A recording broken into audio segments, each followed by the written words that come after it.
आज का class attend करने से पहले मैं आप सबसे कहूंगा कि इससे पिछले वाले क्लास का वीडियो आप जरूर देख लो, क्योंकि उसी वीडियो का ये पार्ट 2 है। पिछले क्लास में हमने सीखा था कि how to determine the equilibrium price with the help of demand and supply. उस क्लास में हमने सीखा था कि जब डिमांड और सप्लाई एक दूसरे को इंटरसेक्ट करता है, यानी वो जो पॉइंट ऑफ इंटरसेक्शन है वहां पे डिमांड इज इक्वल टू क्या होता है, सप्लाई, और वही तय करता है हमारा इक्विलिब्रियम प्राइस। इस क्लास में हम लोग ये सीखने वाले हैं कि अगर उसी डिमांड और सप्लाई पे कोई चेंजेस आए, चेंजेस यानी या बढ़ जाए या घट जाए, तो इक्विलिब्रियम प्राइस पे क्या इफेक्ट आने वाला है, जो कि एग्जामिनेशन ओरिएंटेड टॉपिक है। इस चीज को अच्छे से हमें समझना है और हम ये भी पढ़ेंगे कि एग्जाम में किस तरह का क्वेश्चन इससे पूछ सकता है।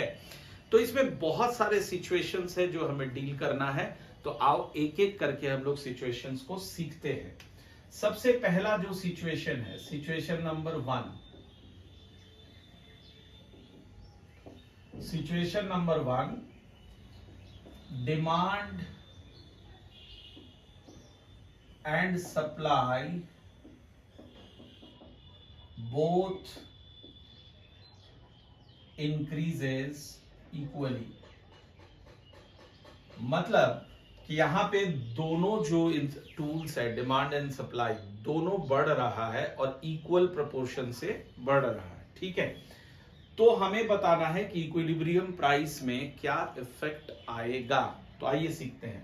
तो जब भी इसका इफेक्ट निकालना है तो हमें डायग्राम की मदद लेनी है। ये मैं एक डायग्राम बना रहा हूं, टेक्निक को बढ़िया से आपको समझना है। ये मैंने एक डायग्राम बनाया। As you know, x axis will present quantity demanded and supplied, और इस तरफ रहता है प्राइस। ठीक है, अब मैं सबसे पहले इक्विलिब्रियम प्राइस यहां पे डिटरमाइन करूंगा। ये हमारा डिमांड कर्व है, डाउनवर्ड स्लोपिंग। ये हमारा सप्लाई कर्व है, अपवर्ड स्लोपिंग। दोनों इस जगह मीट कर रहा है, जिसको मैंने ई से डिनोट किया, इक्विलिब्रियम पॉइंट। इसको मैं यहां पे इधर एक्सटेंड कर रहा हूं। तो ये मैंने इक्विलिब्रियम प्राइस डिटरमाइन कर लिया और ये हमने इक्विलिब्रियम क्वांटिटी डिटरमाइन किया। लेकिन अब सिचुएशन को समझिए। सिचुएशन में क्या कह रहा है कि डिमांड और सप्लाई दोनों बढ़ रहा है, बोथ आर इंक्रीजिंग इक्वली। तो आपको एक रूलर लेना है, स्केल लेना है, और क्या करना है, डिमांड को 1 सेंटीमीटर से बढ़ाना है। आप सबको पता है जब डिमांड बढ़ता है तो जो डिमांड कर्व है वो राइटवर्ड शिफ्ट करता है, और जितने 1 सेंटीमीटर से जो आप डिमांड को बढ़ा रहे हो उतने ही मेजरमेंट से आपको ना सप्लाई भी बढ़ाना है। तो सप्लाई जब बढ़ता है तो सप्लाई कर्व राइटवर्ड शिफ्ट होता है। तो मैं सप्लाई को भी इधर राइटवर्ड शिफ्ट करा रहा हूं डॉटेड लाइन से।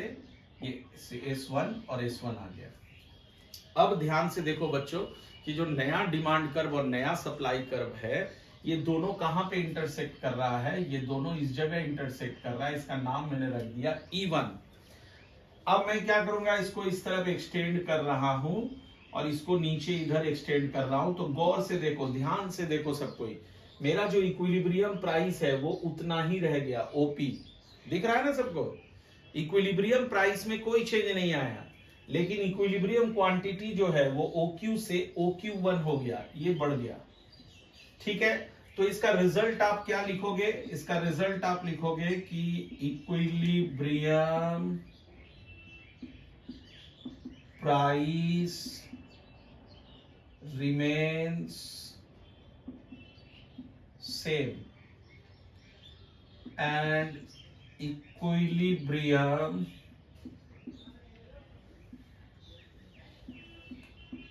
quantity increases। होपफुली ये आपको समझ आ गया। अब आते हैं सिचुएशन नंबर 2 में। सिचुएशन नंबर 2 क्या कह रहा है? सिचुएशन नंबर 2 कह रहा है both demand and supply decreases. लीजिए जी, अब कह रहा है डिमांड और सप्लाई दोनों घट रहा है, लेट अस से इक्वली, ठीक है, इक्वल प्रोपोर्शन से दोनों घट रहा है।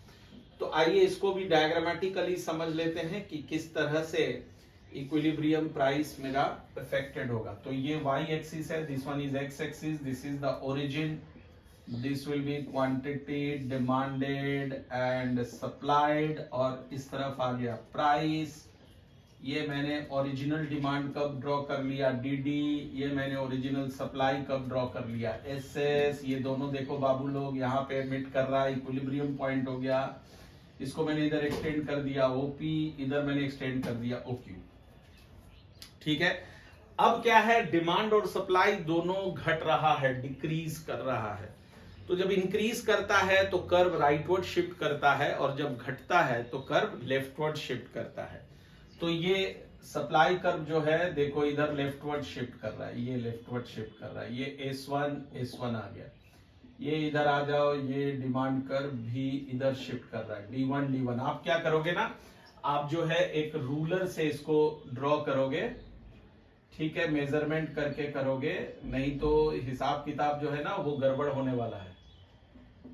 ओके, ठीक है, मैं थोड़ा सा इसको ठीक करता हूं एकदम।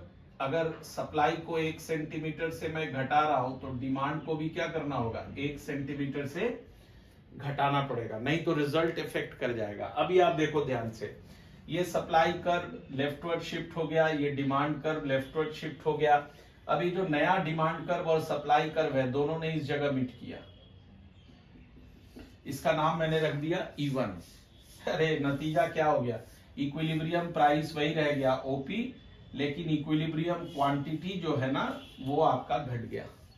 तो मैं यहां पे लिख देता हूं, रिजल्ट लिख देता हूं कि इक्विलिब्रियम प्राइस क्या हो गया, सेम रह गया, वेरएज इक्विलिब्रियम क्वांटिटी क्या हो गया, डिक्रीज कर गया। बात आई समझ में? यस सर, समझ गया। चलिए सिचुएशन 3 में लाता हूं आपको।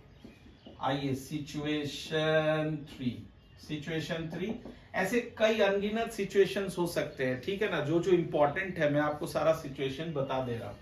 तो सिचुएशन 3 में आता है, डिमांड को रखना है, demand remains constant and supply increases. Demand constant रहेगा लेकिन सप्लाई इंक्रीज करेगा। तो आओ पता करते हैं इसका कैसे होगा। देखिए ये हमारा जो है ना y एक्सिस हो गया, ये हमारे लिए x एक्सिस हो गया, ये ओरिजिन हो गया, इधर डिमांड एंड सप्लाई है, इधर प्राइस है, ये हमारा ओरिजिनल डिमांड कर्व हो गया, ये हमारा ओरिजिनल सप्लाई कर्व हो गया, ये दोनों यहाँ पे मीट कर रहा है, इक्विलिब्रियम हो गया। इसको इधर एक्सटेंड करता हूँ, OP प्राइस तय हो गया, इधर एक्सटेंड करता हूँ, OQ क्वांटिटी तय हो गया। अब कह रहा है कि डिमांड कांस्टेंट रहेगा, यानी डिमांड कर्व यही रहेगा, ये हिलने वाला नहीं है, ऐसा ही रहेगा। लेकिन सप्लाई बाबू इंक्रीज कर रहा है, mean supply curve rightward shift कर रहा है, इस तरफ शिफ्ट कर रहा है सप्लाई कर्व, ये मैंने इधर शिफ्ट करा दिया, S1। अब हमें देखना है सप्लाई कर्व और डिमांड कर्व कहां पे मीट कर रहा है। ये नया सिचुएशन, नया इक्विलिब्रियम आ गया E1, इसको इधर बाबू लोग एक्सटेंड कर दो, ये इधर एक्सटेंड हो गया, OP1 आ गया, और ये क्वांटिटी इधर आ गया, OQ1। तो नतीजा क्या हुआ, व्हाट इज द रिजल्ट, आपका इक्विलिब्रियम प्राइस घट गया और इक्विलिब्रियम क्वांटिटी बढ़ गया। तो यहाँ पे आप रिजल्ट लिख देंगे कि इक्विलिब्रियम प्राइस जो है वो डिक्रीज कर गया, घट गया, वरएज इक्विलिब्रियम क्वांटिटी जो है वो आपका बढ़ गया।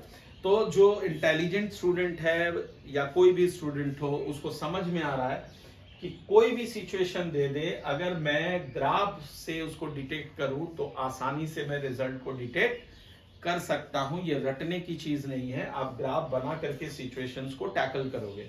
अब मैं सिचुएशन 4 में आता हूं। Let us come to situation number 4। Situation 4 में कह रहा है supply remains constant, supply remains constant and demand increases. अब सप्लाई को कह रहा है आप कांस्टेंट रखिए और डिमांड को बढ़ाइए। चलो देखता हूं, इसको भी ग्राफिकली तय करता हूं। ये हमारा y एक्सिस है और ये हमारे लिए x एक्सिस है, ये ओरिजिन है, ये प्राइस हो गया, इधर डिमांड एंड सप्लाई हो गया, ये हमारा डिमांड कर्व हो गया, ये हमारा छोटा सा सप्लाई कर्व हो गया, दोनों इस जगह मीट कर गया। इसको इधर एक्सटेंड कर देता हूं, ओपी प्राइस आ गया, ये इक्विलिब्रियम क्वांटिटी आ गया। अब मुझे सप्लाई को कांस्टेंट रखना है और डिमांड को बढ़ाना है। डिमांड बढ़ रहा है, डिमांड बढ़ रहा है, तो डिमांड बढ़ रहा है तो राइटवर्ड शिफ्ट हो जाएगा, इस तरफ ये शिफ्ट हो जा रहा है। इसका नाम रखता हूं D1। ठीक है, नतीजा क्या हुआ? नतीजा क्या हुआ देख लो बाबू, ध्यान दो इधर। तो डिमांड कर्व और सप्लाई कर्व, डिमांड कर्व तो नया बन गया, सप्लाई कर्व वही रहा, दोनों इस जगह मीट कर रहा है। सी ये E1 आ गया, इसको मैं इधर अगर एक्सटेंड कर दूं तो प्राइस हमारा बढ़ गया, इक्विलिब्रियम प्राइस बढ़ गया, as well as equilibrium quantity भी बढ़ गया, प्राइस भी बढ़ गया और इक्विलिब्रियम क्वांटिटी भी बढ़ गया। होपफुली इतना सिचुएशंस आपको समझ में आ गया। चलते हैं आगे, कुछ और सिचुएशंस को टैकल करते हैं। कुछ सिचुएशंस है जो मैं आपको होमवर्क में देता हूं, इसको आप करेंगे। Demand constant and supply decreases. दूसरा, सप्लाई कांस्टेंट रहेगा और डिमांड डिक्रीज करेगा। ये आप आराम से ग्राफिकली कर सकते हो। ठीक है, सप्लाई डिक्रीज करेगा मतलब सर सप्लाई डिक्रीज करेगा मतलब सप्लाई कर्व लेफ्टवर्ड शिफ्ट होगा, डिमांड कर्व कांस्टेंट रहेगा। दूसरे में डिमांड डिक्रीज करेगा यानी डिमांड कर्व लेफ्टवर्ड शिफ्ट करेगा और सप्लाई कर्व क्या रहेगा? कांस्टेंट रहेगा। अब मैं आता हूं जो एग्जाम के लिए बहुत इंपॉर्टेंट सिचुएशन है, वो है कि demand is perfectly elastic and supply increases. बच्चों, डिमांड परफेक्टली इलास्टिक कब होता है? जब डिमांड इनफाइनाइट होता है, इन्फिनिटी की तरफ भागता है, irrespective of change in price और a very negligible change in price, या फिर प्राइस कांस्टेंट रहता है।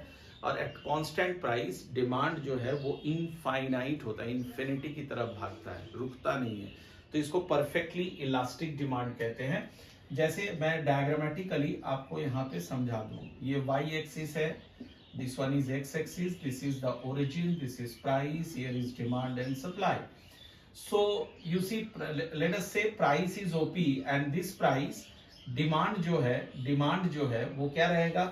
आई मीन इनफाइनाइट हो जाएगा, बढ़ता रहेगा। तो डिमांड जितना ज्यादा बढ़ेगा इधर चला जाएगा, इधर जाता रहेगा, डिमांड इधर जाता रहेगा।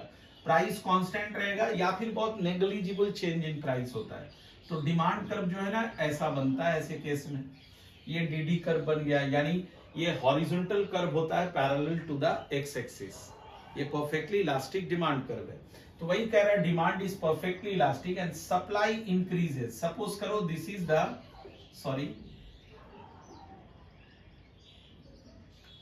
ये हमारा सप्लाई कर्व है ओरिजिनल वाला, this one is SS the supply curve. अब कह रहा है सप्लाई इंक्रीज करेगा, तो सप्लाई इंक्रीज करेगा तो सप्लाई राइटवर्ड शिफ्ट करेगा, इधर शिफ्ट कर रहा है, ये S1 हो गया। अब आप ध्यान से देखो कि ओरिजिनली जो सप्लाई कर्व था वो डिमांड कर्व के साथ यहाँ पे मीट कर रहा था, ये हमारा इक्विलिब्रियम पॉइंट था। अब सप्लाई कर्व राइटवर्ड शिफ्ट हो गया, डिमांड कर्व यही है आपका, तो ये नया इक्विलिब्रियम पॉइंट आ रहा है E1। इससे नतीजा क्या हो रहा है बच्चों? पहले हमारा इक्विलिब्रियम प्राइस OP था और अब भी हमारा इक्विलिब्रियम प्राइस क्या है? OP ही है। चेंज कहां आ रहा है? इक्विलिब्रियम क्वांटिटी में। पहले वो OQ में था, अब वो OQ1 हो गया। होपफुली क्लियर है कि ये कौन सा सिचुएशन हमने सीखा? डिमांड का परफेक्टली इलास्टिक है और सप्लाई इंक्रीज कर रहा है। अब हम दूसरा सिचुएशन सीखते हैं। अगेन मैं यहां पे स्टार मार्क करता हूं, बहुत इंपॉर्टेंट है। Demand is perfectly inelastic and supply let us say चलो डिक्रीज वाला ही करते हैं, डिक्रीजेस। अब कहता है डिमांड जो है वो परफेक्टली इनइलास्टिक है और सप्लाई डिक्रीज करेगा। तो आओ समझते हैं इसको ग्राफिकली। ये हमारा y एक्सिस है, ये हमारा x एक्सिस है, ये ओरिजिन है, ये डिमांड एंड सप्लाई है और ये आ गया प्राइस। तो डिमांड परफेक्टली इनइलास्टिक कब होता है? डिमांड परफेक्टली इनइलास्टिक तब होता है जब प्राइस कितना भी बढ़ जाए, कितना भी घट जाए, लेकिन डिमांड जो है वो कांस्टेंट रहता है, उसमें कोई चेंज नहीं रहता है। आई बात समझ में? क्या मैंने बताया? प्राइस कितना भी बढ़े, कितना भी घटे, डिमांड जो है वो रिमेन्स कांस्टेंट होता है, तो उसको परफेक्टली इनइलास्टिक कहते हैं। तो ऐसे केस में जो डिमांड कर्व आता है ना, वो ऐसे वर्टिकल लाइन आता है। परफेक्टली इलास्टिक में ये हॉरिजॉन्टल लाइन होता है, परफेक्टली इनइलास्टिक में याद रखना डिमांड कर्व एक वर्टिकल लाइन होता है। और ये मान लो हमारा सप्लाई कर्व है, ओरिजिनल सप्लाई कर्व है, एसएस। दोनों कहां मीट कर रहा है? इस जगह। ये इक्विलिब्रियम पॉइंट हो गया, इसको इधर डिनोट करता हूं ओपी से, और ये OQ हो गया। ये मेरा ओरिजिनल प्राइस, इक्विलिब्रियम प्राइस हो गया। This one is original quantity हो गया, इक्विलिब्रियम क्वांटिटी। अब कह रहा है कि डिमांड परफेक्टली इनइलास्टिक है, ये तो हिलने वाला नहीं है, वर्टिकली खड़ा हो गया ऐसे। सप्लाई डिक्रीज करेगा, तो सप्लाई को डिक्रीज कराता हूं, लेफ्टवर्ड शिफ्ट करेगा सप्लाई कर, ये सप्लाई डिक्रीज हो गया, S1 S1, ठीक है, S1 S1। अब ये डिमांड कर्व के साथ इस जगह मीट कर रहा है, इसका नाम, ये नया इक्विलिब्रियम पॉइंट आ गया E1। इसको आप लोग इधर एक्सटेंड कर दो, तो देखो इक्विलिब्रियम प्राइस बदल गया बच्चों, इक्विलिब्रियम प्राइस हमारा बढ़ गया। तो मैं यहां पे रिजल्ट लिख दूंगा, इक्विलिब्रियम प्राइस इंक्रीजेस, और इक्विलिब्रियम क्वांटिटी जो है ना वो क्या रह गया? कांस्टेंट। तो होपफुली आपको ये बेहतरीन सिचुएशंस समझ में आ रहा है। सिमिलरली आपके एग्जाम में क्वेश्चंस पूछ सकता है। आइए मैं आपको तीसरा सिचुएशन यहां पे समझा दूं। तीसरे सिचुएशन में कहता है कि supply is perfectly elastic and demand increases. तो इसको समझते हैं, ठीक है। अब कह रहा है सप्लाई जो है ना वो परफेक्टली इलास्टिक है, सप्लाई जो है वो परफेक्टली इलास्टिक है, ठीक है। तो जब सप्लाई परफेक्टली इलास्टिक हो, जब डिमांड परफेक्टली इलास्टिक था, हॉरिजॉन्टल शेप था डिमांड कर्व का, सप्लाई भी जब परफेक्टली इलास्टिक होता है ना, तो सप्लाई का भी शेप क्या होता है? ये एक हॉरिजॉन्टल कर्व होता है। ये हमारा ओरिजिनल डिमांड कर्व है, DD, डाउनवर्ड स्लोपिंग। दोनों इस जगह मीट कर रहा है, इसका नाम E रख दो। ये इक्विलिब्रियम प्राइस फॉर्म कर दिया OP, और ये इक्विलिब्रियम क्वांटिटी फॉर्म हो गया OQ। अब सिचुएशन पे आता हूं, डिमांड इंक्रीज कर रहा है, डिमांड को बढ़ा दो, ये डिमांड बढ़ गया, ये D1 हो गया। सप्लाई परफेक्टली इलास्टिक है, वो ऐसा ही रहेगा, हॉरिजॉन्टल कर्व, डिमांड बढ़ गया, एंड यू सी जब बढ़ गया तो ये सप्लाई कर्व के साथ यहां पे मीट कर रहा है, नया इक्विलिब्रियम पॉइंट फॉर्म हो गया E1। इसको इधर एक्सटेंड करूंगा तो इक्विलिब्रियम प्राइस वही रह गया OP, और आपका जो इक्विलिब्रियम क्वांटिटी है वो बढ़ गया। Very simple. तो इसका नतीजा क्या हो गया? अगर यहां पे मैं लिखूं इक्विलिब्रियम प्राइस सेम रह गया, और इक्विलिब्रियम क्वांटिटी जो है वो इंक्रीज कर गया। आई बात समझ में? सिमिलरली मैं आपको होमवर्क दे रहा हूं इस सिचुएशन का, जो आप खुद से आराम से कर सकते हो। Supply is perfectly inelastic and demand increases. Supply perfectly inelastic है, सप्लाई परफेक्टली इनइलास्टिक, जैसे डिमांड परफेक्टली इनइलास्टिक था तो वर्टिकल लाइन था, सप्लाई भी जब परफेक्टली इनइलास्टिक होगा वर्टिकल लाइन होगा, और आपको दिखा देना है डिमांड इंक्रीज कर रहा है। होपफुली आप इसको कर लेंगे। तो ये आपको मैंने डिफरेंट सिचुएशंस बताया, उसमें सबसे इंपॉर्टेंट सिचुएशन ये 4 है। यहां से और भी सिचुएशंस आप निकाल सकते हो, जैसे for example supply is perfectly elastic and demand decreases. अगर ऐसा हो तो डिमांड कर्व को इधर शिफ्ट कर देना है, लेफ्टवर्ड शिफ्ट, वहां से आप निकाल लेंगे। देखो कितना आसान है। Supply is perfectly inelastic, demand decreases, बहुत सिंपल है। यहां से आप निकाल सकते हो demand is perfectly inelastic, supply increases. तो सिचुएशंस ऐसे बन सकते हैं। तो आप इसको खूब अच्छे से प्रैक्टिस कीजिए। मैंने आपको बेसिक्स बता दिया इसका, तो एग्जाम में होपफुली अगर ये क्वेश्चन आएंगे तो आप इसको जरूर सॉल्व कर लेंगे। ठीक है, चलो बच्चों, फिर मिलते हैं अगले क्लास में एक नए चैप्टर के साथ। उम्मीद करता हूं कि आप मेरे चैनल को सब्सक्राइब कर चुके हो, इसको शेयर भी कर देना। ठीक है, मिलते हैं अगले क्लास में।